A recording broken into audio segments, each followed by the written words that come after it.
I'm Amelia, 29 years old, and I've always been the good daughter who tried to please my controlling parents. But when I finally stood up for myself, I never expected the text that popped up on my screen. We changed all the locks. You don't have a home anymore. Let's see how brave you are now. Ha ha ha. My heart dropped to my stomach as I stared at those words from my own mother. If you're watching this, let me know where you're viewing from. Hit that like and subscribe button and stick around to see how quickly the tables turned. Growing up in suburban Boston, I was raised in what looked like the perfect family from the outside. My father James was a successful attorney at a prestigious firm known for his sharp mind and sharper tongue. My mother Diana was the quintessential socialite, hosting charity events and maintaining our family's pristine image in the community. Then there was my brother Thomas, 2 years older than me, and the undisputed golden child who could do no wrong in my parents' eyes. But behind our large colonial home's doors, life was anything but perfect. From my earliest memories, control was the foundation of our family dynamic. My father ruled our household with impossible expectations and frequent outbursts of anger that left everyone walking on eggshells. My mother was more subtle but equally controlling, using emotional manipulation instead of outright anger to get her way. Amelia, you can't wear that to school. What will the Andersons think if they see you dressed like that? My mother would say, replacing my chosen outfit with something she deemed appropriate before I was even 10 years old. You need to drop that friend Sarah. Her family isn't the right kind of influence. Ate, my father declared when I was 12 after meeting my best friend exactly once. By the time I was in high school, I had internalized their voices so completely that I rarely made a decision without first running it through the filter of, would this please my parents? I chose my extracurriculars based on what would look good on college applications rather than what I enjoyed. I dated boys they approved of, boys from good families with appropriate ambitions, even when I felt no connection to them. College should have been my escape, but my parents insisted on paying my tuition, room, and board, a generosity that came with thick strings attached. We're investing in your future, my father would remind me during our weekly phone calls. The least you could do is maintain a 4-point GPA and join the pre-law society like we discussed. Despite their pressure to follow my father into law, I majored in graphic design, the only real act of rebellion I managed during those years. The fights about my throwing away my potential lasted through all 4 years, but I held firm on this one point, though the constant criticism took its toll on my confidence. After graduation, they offered me an apartment in a building they owned as an investment property. It seemed generous at the time, a way to help me get established in my career without struggling with Boston's outrageous rent prices. In reality, it was just another control mechanism. We're practically giving you this place, Amelia, my mother would remind me whenever I didn't answer her calls quickly enough or missed one of the mandatory Sunday family dinners. Most young people would be grateful for such an opportunity. The rent was below market value, but still took a significant chunk of my entry-level graphic designer salary. Not enough to save adequately for my own place, but just enough to keep me feeling like I should be eternally grateful for their help. They had keys to my apartment and would sometimes drop by, unannounced, to check on things or leave unsolicited gifts that always felt more like criticisms. New cookware, because mine wasn't quality. Organizational systems for my closet because my arrangement was chaotic. Professional clothes because my wardrobe wasn't mature enough. Through all of this, I developed increasingly severe anxiety. I had panic attacks before family events, constantly worried about saying or doing the wrong thing.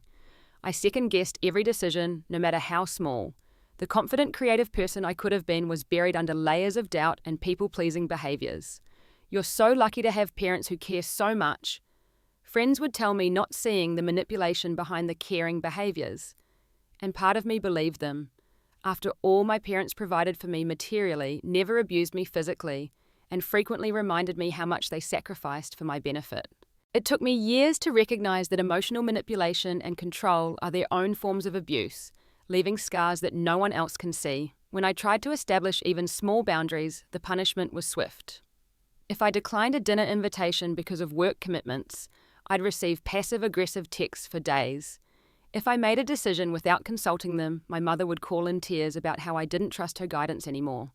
My father would remind me of all the ways they supported me financially, implying that their help could disappear if I wasn't appropriately appreciative. By 29, I had built a moderately successful career as a graphic designer, specializing in branding for small businesses. I had friends, though, not as many as I might have had without my parents' constant intrusion. I had dated occasionally, but relationships tended to end when partners realized how enmeshed I was with my family. On paper, I was an independent adult. In reality, I was still that anxious little girl, desperate for approval and terrified of disappointing the people who claimed to love me most. Everything changed when I met Jordan at a client's product launch party. He was the photographer hired to document the event, and we struck up a conversation during a quiet moment. Jordan was everything I wasn't. Confident without being arrogant, independent without being isolated. He had built his photography business from nothing, traveled extensively for work, and spoke his mind without constantly worrying about others' approval. So your parents own your building. That must be complicated, right? He said when I mentioned my living situation during our first date a week later. Not really, I replied automatically. It's helpful actually. The rent is lower than market. Jordan gave me a look I couldn't quite interpret. But at what cost? I've never seen a situation like that without strings attached. Second, his question stayed with me long after our date ended. At what cost indeed? I had never really calculated the true price of my parents' generosity. Over the next few months, Jordan and I grew closer. He never criticized my relationship with my parents directly, but he asked questions that made me think and noticed patterns I had long accepted as normal. Did you notice how your voice changed when you took that call from your mum? He asked one evening. You sounded like a different person, smaller somehow. The real turning point came during a dinner at my parents' house. I had been dreading introducing Jordan to them, knowing they would find something to criticize. My father didn't disappoint. Photography. That's an interesting hobby. What's your real career plan? He asked within minutes of meeting Jordan. This is my career, Jordan replied calmly. I've built a successful business doing what I love. My mother jumped in with her own barb.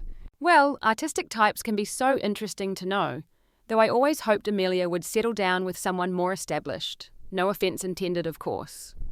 Throughout the evening, they subtly undermined my relationship, my career choices, and even my appearance, all while maintaining plausible deniability with phrases like, "We're just concerned," and "We want what's best for you."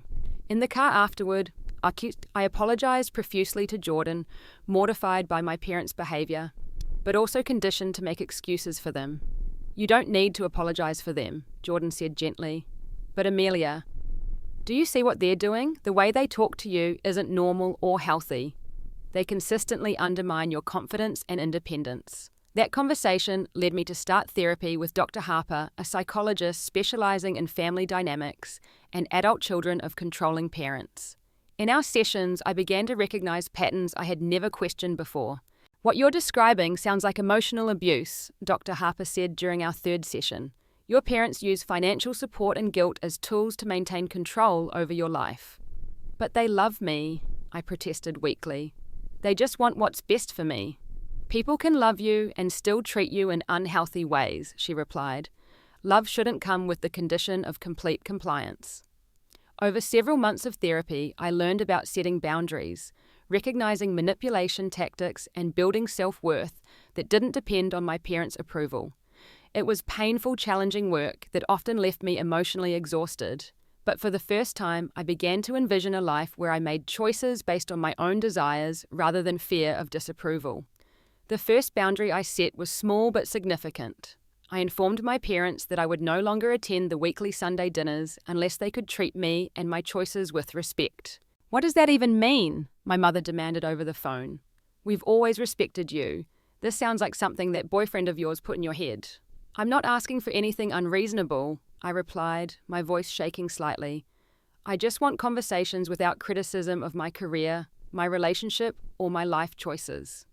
We don't criticize you, my father interjected, having picked up another extension. We guide you. There's a difference that someone your age might not appreciate yet. I'm 29, Dad. I don't need constant guidance. I need support and respect. This is absurd, he snapped. After everything we've done for you, this is the gratitude we get, skipping family dinners over imagined slights. Despite their pressure, I held my ground. The first Sunday I skipped dinner, my phone buzzed constantly with texts from both parents and even my brother Thomas, all expressing various levels of guilt, concern, and anger. I turned my phone off and spent the evening with Jordan, experiencing my first Sunday in years without a knot of anxiety in my stomach. My small act of defiance unleashed a storm. My mother left tearful voicemails about how I was tearing the family apart. My father took a more direct approach. Your lease agreement has a clause about maintaining family relations. He informed me during a particularly tense phone call. If you continue this childish behavior, we may need to reconsider your living arrangements. I consulted my lease and found no such clause, but the threat was clear nonetheless. My housing security was being leveraged against my desire for basic respect. The pressure expanded beyond my parents. Thomas called to talk some sense into me. Just apologize and move on, he advised. You know how Mum and Dad are. They're not going to change, so why create all this drama? Because I'm not happy living this way, I tried to explain. Don't you ever feel suffocated by the expectations? Thomas laughed. You're being way too sensitive. They just want what's best for us. One by one, family, friends and relatives reached out clearly, having heard my parents' version of events. My Aunt Patricia suggested I might be suffering from depression that was clouding my judgment. My mother's friend Susan ran into me at a coffee shop and mentioned that everyone is so worried about my new attitude. The isolation tactics might have worked in the past, but therapy and Jordan's support helped me maintain perspective. Still, it was painful to realize how quickly people took my parents' side without hearing mine. The social media campaign was next. My mother began posting vague but pointed comments about parents' heartbreak when children make poor choices, and sharing articles about how mental health issues can cause family conflicts. She never mentioned me by name, but everyone in her circle knew exactly who she was talking about. I blocked her accounts to protect my own mental health, which only escalated her behavior. The workplace confrontation crossed a line I never expected them to cross. My father showed up unannounced at my office demanding to speak with me. When my manager explained I was in a client meeting, he refused to leave, causing such a scene that security was called. I emerged from my meeting to find my colleagues whispering and my father being escorted from the building. This has gone far enough, he shouted when he saw me. Your mother is ill with worry and you're playing power games. This isn't how we raised you. The humiliation of that moment was overwhelming, but it also strengthened my resolve. My parents had never respected my workplace before, but actively undermining my professional reputation was a new low. Document everything, advised my friend Lisa, a legal assistant. The threats about your apartment, the workplace incident, the harassing calls and texts. If they escalate further, you might need legal protection. Taking her advice, I started keeping detailed records of every interaction. I saved texts, emails, and voicemails. I wrote down dates and details of conversations and incidents. What had begun as a simple boundary about Sunday dinners had evolved into something that felt increasingly like a legal battle rather than a family disagreement. My anxiety worsened through this period. I had panic attacks almost daily, struggled to sleep, and lost weight from stress. But with each boundary I maintained, I also felt something new growing inside me, self-respect. Dr. Harper helped me recognize this as progress, painful as it was. Setting boundaries with people who have never respected them is one of the hardest things a person can do, she told me. You're showing tremendous courage. The final confrontation happened after 2 months of this escalating tension. My parents demanded I come to their house to sort things out once and for all. Against Jordan's advice, I went alone, hoping that a calm face-to-face conversation might break through the hostility. I couldn't have been more wrong. This ends now, my father stated as soon as I sat down in their formal living room. You will resume Sunday dinners, you will break up with that photographer who's filling your head with nonsense, and you will show the appropriate gratitude for everything we provide you. I'm not a child, I said, trying to keep my voice steady. I won't be ordered around or threatened. I've only asked for basic respect. Respect is earned, he shot back, and your recent behavior deserves none. My mother took a different approach. Darling, we're worried about you. This isn't like you. Perhaps you should see someone. A therapist might help with whatever you're going through. The irony of her suggesting therapy as a way to bring me back under control when actual therapy had been instrumental in helping me recognize their manipulation was almost laughable.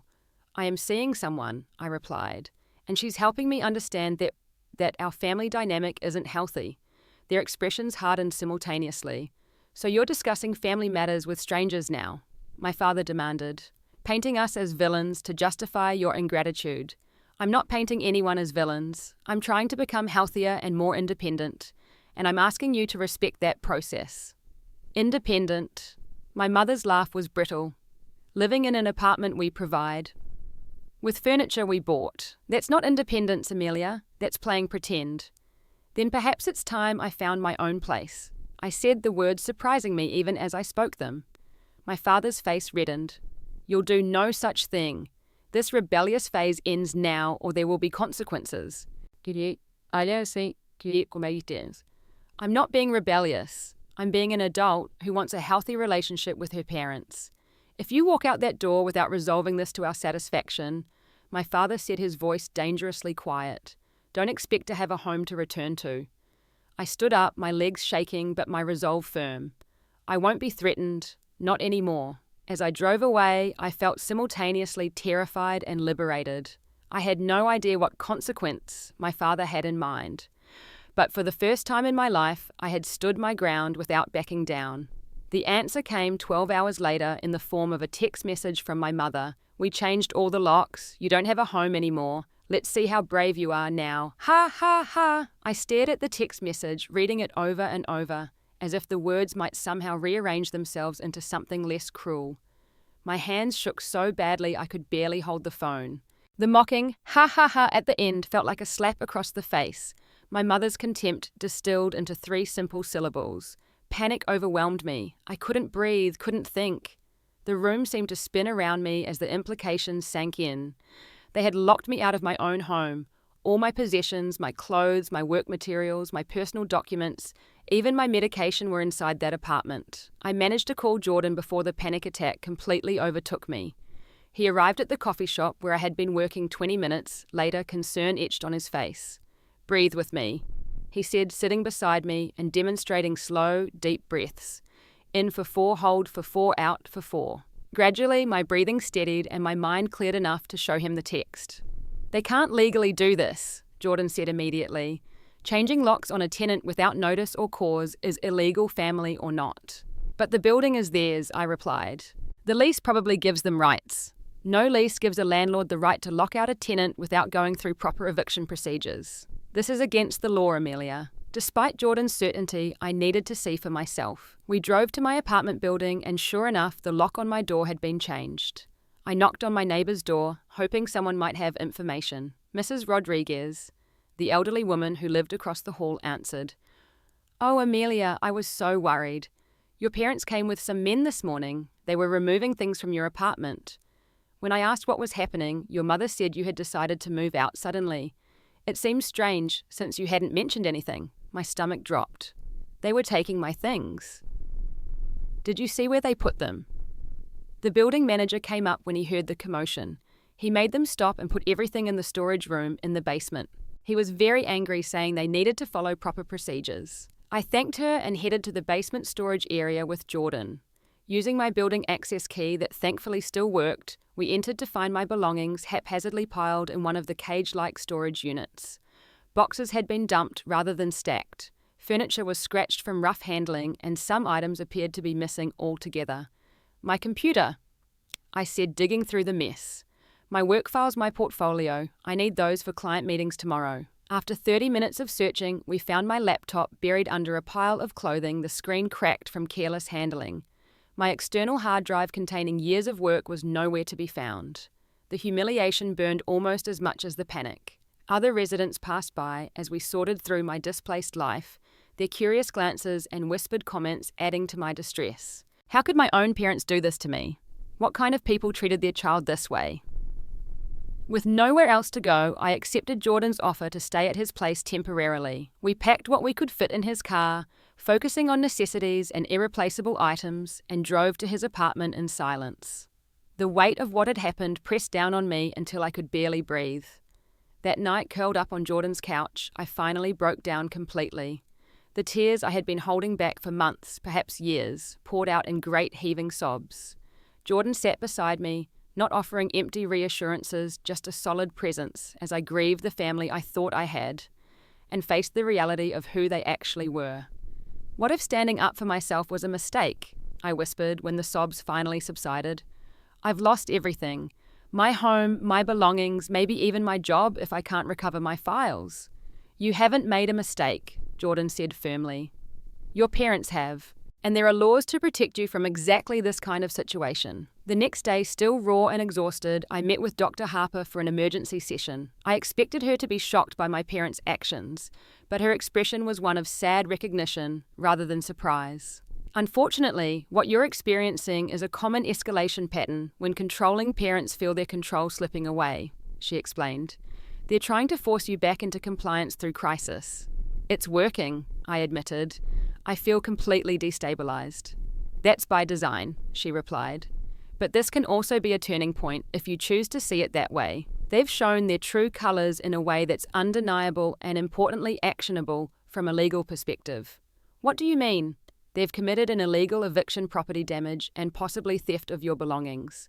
These aren't just morally wrong actions, they're legally wrong. You have recourse that goes beyond family dynamics. For the first time, I began to see this crisis not just as a devastating personal betrayal, but as an opportunity to truly break free from my parents' control, not through emotional arguments that they could twist and manipulate, but through the clear, impersonal language of law that even my attorney father would have to respect. With Dr. Harper's encouragement, I researched tenant rights in Massachusetts and discovered that what my parents had done violated multiple housing laws regardless of their ownership of the building or our family relationship.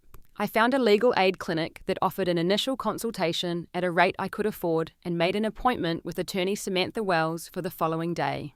This is your chance to establish true independence, Dr. Harper told me as our session ended. Not the conditional controlled version they've allowed you to have until now, but real autonomy built on your terms.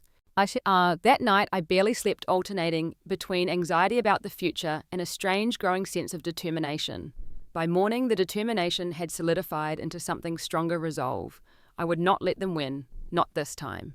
This is textbook illegal eviction, Samantha Wells said, reviewing the documentation I had gathered. Family relationship or not, landlord-tenant law still applies.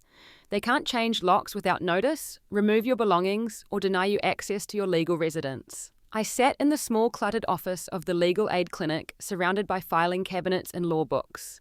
Samantha was younger than I expected, perhaps only a few years older than me, but her confidence was reassuring. The first step is documenting everything, she continued.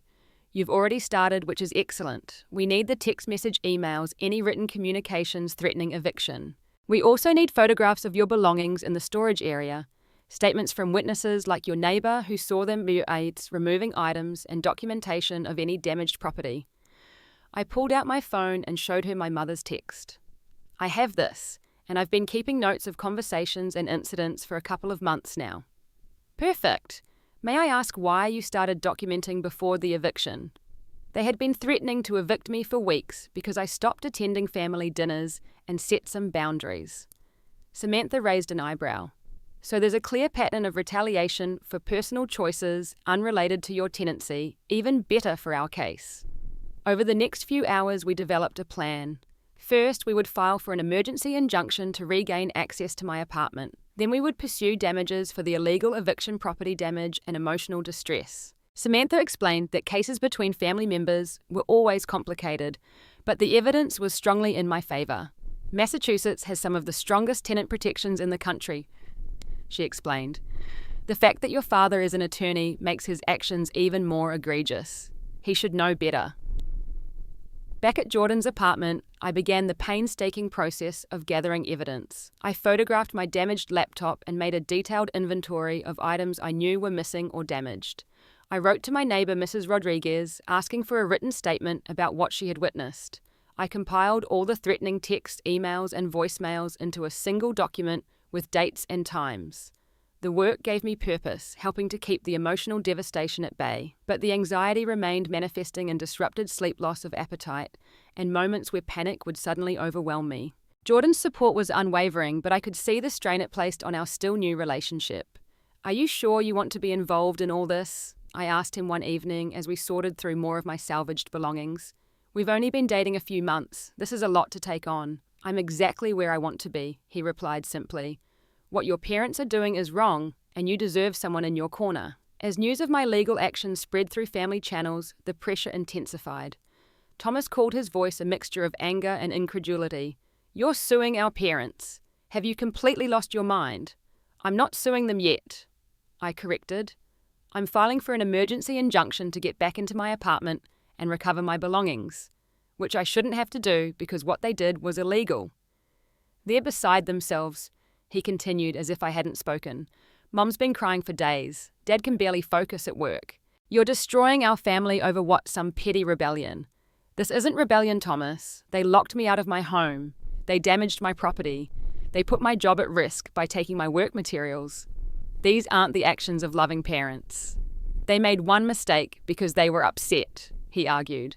You're overreacting in the extreme. I realized then that Thomas would never see the situation clearly.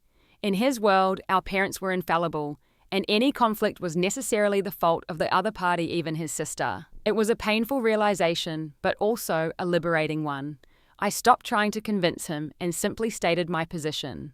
I'm doing what I need to do to protect myself. I hope someday you can understand that. The court date for the injunction hearing was set for the following week. As I prepared with Samantha, an unexpected complication arose. While reviewing my financial records to document my rent payments, I discovered several unexplained withdrawals from my checking account. These aren't mine, I said, pointing to transactions I didn't recognize. I never authorized these purchases. Samantha looked concerned. How long has this been happening? Further investigation revealed a pattern of small withdrawals going back years, none large enough to trigger my attention individually, but adding up to significant amounts over time. The withdrawals stopped abruptly around the time I had confronted my parents. They had access to my accounts. I realized with growing horror. They must have set up access when I opened my first account as a teenager and never relinquished it. This changes things, Samantha said grimly. Now we're potentially looking at financial abuse as well. Did you ever authorize them to access your accounts as an adult? Never. I had no idea they could see my transactions, let alone withdraw money. Samantha added this new information to our case file. This strengthens our position considerably. Your parents haven't just violated landlord-tenant law, they've potentially committed financial crimes. The discovery left me reeling. How many aspects of my life had they controlled without my knowledge? How much of my independence had been an illusion they allowed me to maintain while keeping the true reins of power firmly in their grasp? As the hearing date approached, my parents made one final attempt at intimidation. A mutual family friend called to warn me that my father was pulling strings with his colleagues in the legal community to ensure the case would be dismissed. He's calling in favors from judges, the friend said, clearly uncomfortable with being the messenger. He wants you to know that this won't go your way and you'll just be wasting your time and money. I relayed this information to Samantha, who was furious but not deterred. That's witness tampering and an attempt to corrupt judicial proceedings, she said. If he's actually doing what he's threatening, he could face serious professional consequences. Document that conversation immediately, and we'll add it to our file. The night before the hearing, I barely slept.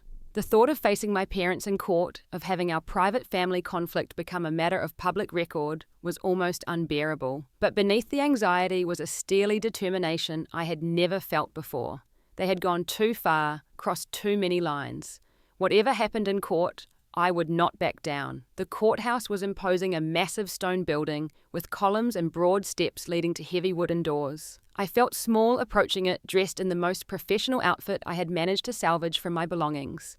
Jordan had offered to come with me for moral support, but had an important client meeting he couldn't reschedule.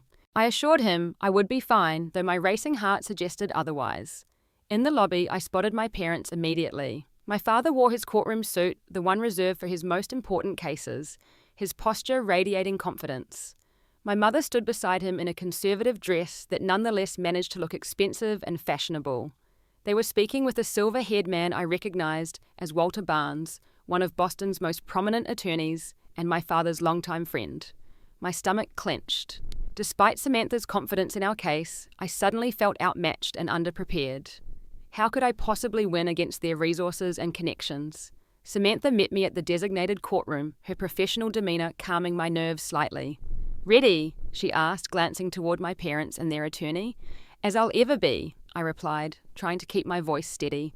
Inside the courtroom, we took our places at the plaintiff's table, while my parents and Walter Barnes settled at the defense table. My mother caught my eye briefly, her expression a mixture of hurt and anger that made me look away quickly.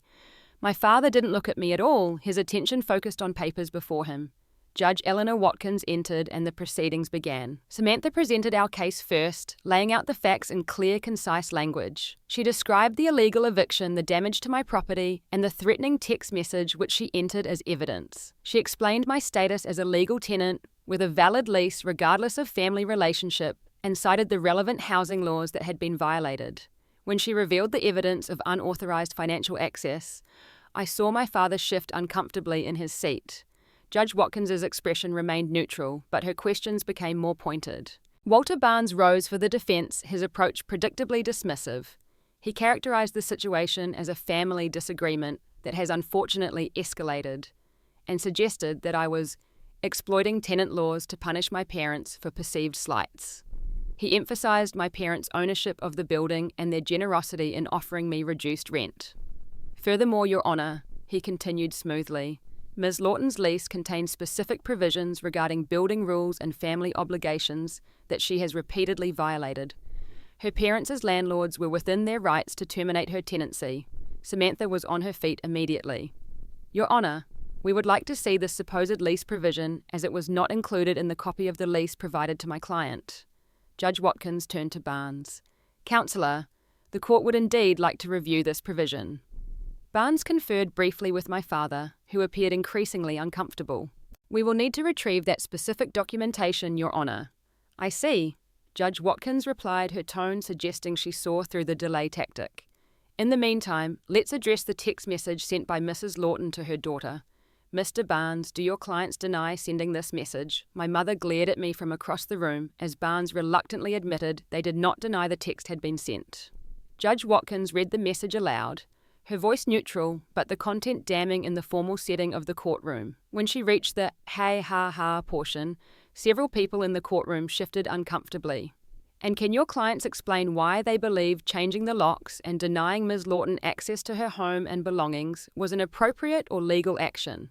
Barnes attempted to frame it as a momentary lapse in judgment during an emotional family conflict, but the judge seemed unimpressed with this explanation. When Samantha presented Mrs. Rodriguez's written statement about witnessing my belongings being removed, along with photographs of the damaged items, the judge's expression grew increasingly stern.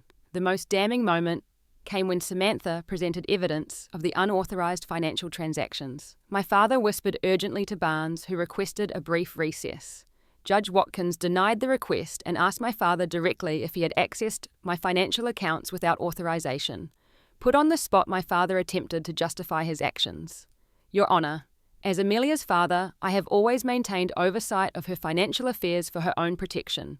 Any access to her accounts was with implied consent given our family relationship.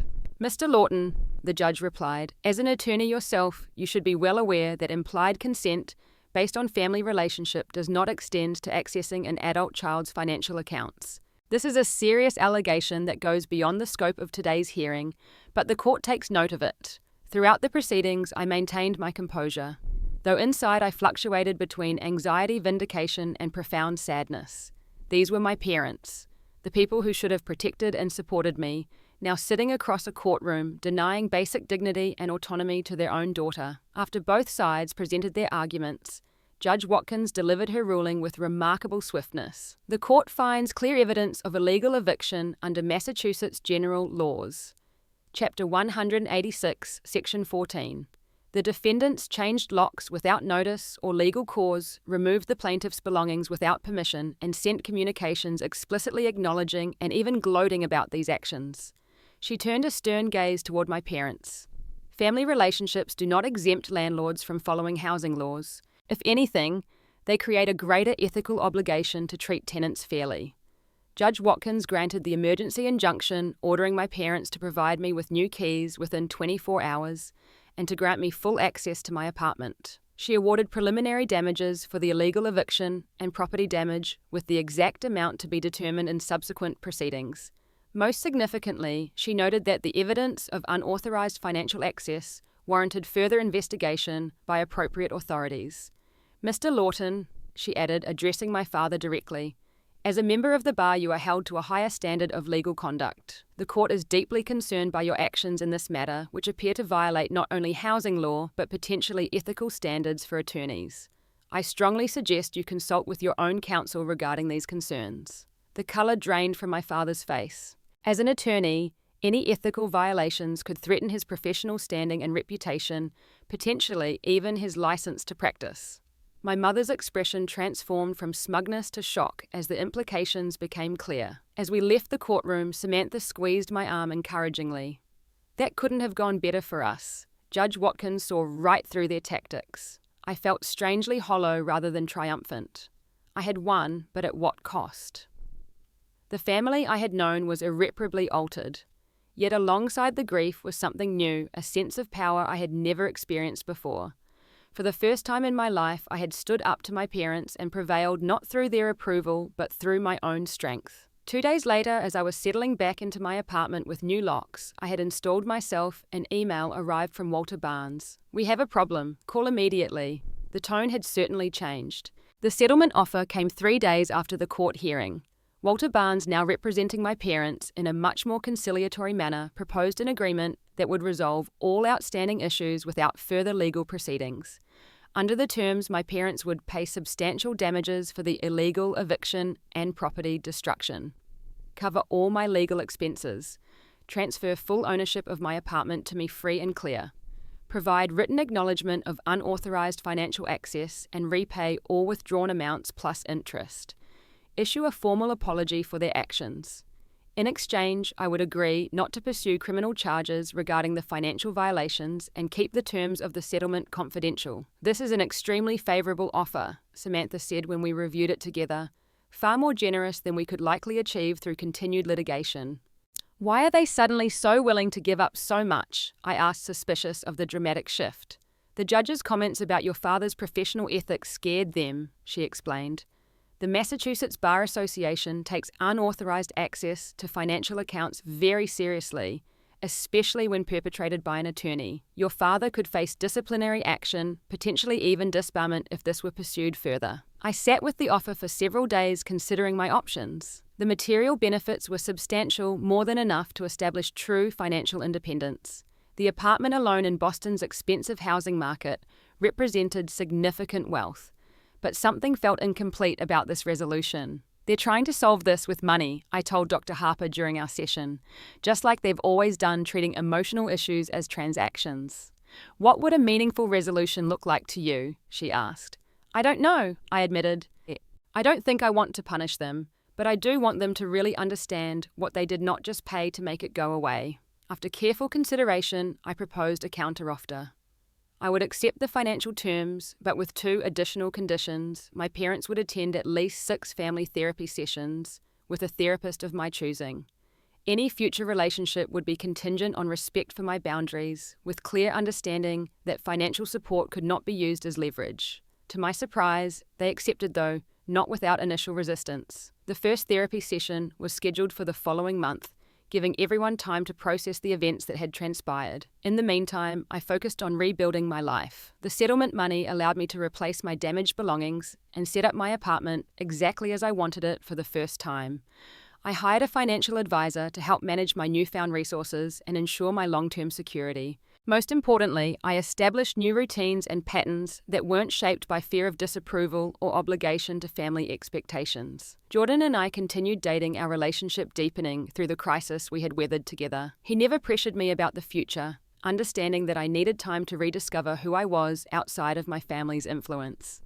"I've never seen you so relaxed," he commented one evening as we cooked dinner together in my apartment. "It's like you're standing taller." "I feel different," I admitted. Lighter somehow, even with everything that's happened. The first family therapy session was as difficult as I had anticipated. My parents arrived defensive and clearly uncomfortable with the setting. The therapist, Dr. Brennan, was a specialist in family estrangement and reconciliation who maintained firm boundaries from the start. "We're here to establish healthier communication patterns," she explained, "not to assign blame or revisit legal matters that have been resolved." My father initially tried to control the conversation using the authoritative tone that had intimidated me for years. Dr. Brennan gently but firmly redirected him, establishing that in this space, all voices held equal weight. My mother vacillated between tears and passive-aggressive comments about how some people needed to learn forgiveness. I remained calm, expressing my feelings without accusation, using the techniques Dr. Harper had taught me. When you changed the locks and sent that text, I felt abandoned and mocked by the people who should care for me most. That hurt more deeply than the practical problems it created. By the end of the session, little progress had been made, but a precedent had been established. This would be a space where truth could be spoken without punishment. It was a beginning, however small. Over the subsequent months, our family dynamics shifted gradually. My father, perhaps most affected by the legal humiliation, remained distant, but stopped his controlling behaviours. My mother made more effort, though she struggled to understand my need for independence, without taking it as personal rejection. Thomas surprised me most. After initially siding completely with our parents, he began to ask questions to observe their interactions with me more critically. One day he called just to talk something he had rarely done before. "I've been thinking about what you said about them not respecting your boundaries," he admitted. "I started noticing how they try to control my life too, just in different ways." It was a small acknowledgement, but it opened the door to a new kind of sibling relationship, one built on mutual support rather than competition for parental approval. My career flourished once freed from constant undermining. I expanded my client base and even started teaching occasional design workshops at a local community college, something I would never have had the confidence to do before. The fear of failure that had always haunted me began to recede, as I realized that even when I made mistakes, the consequences were rarely as catastrophic as my parents had conditioned me to believe. Jordan and I moved in together after a year. A decision made from desire rather than financial necessity.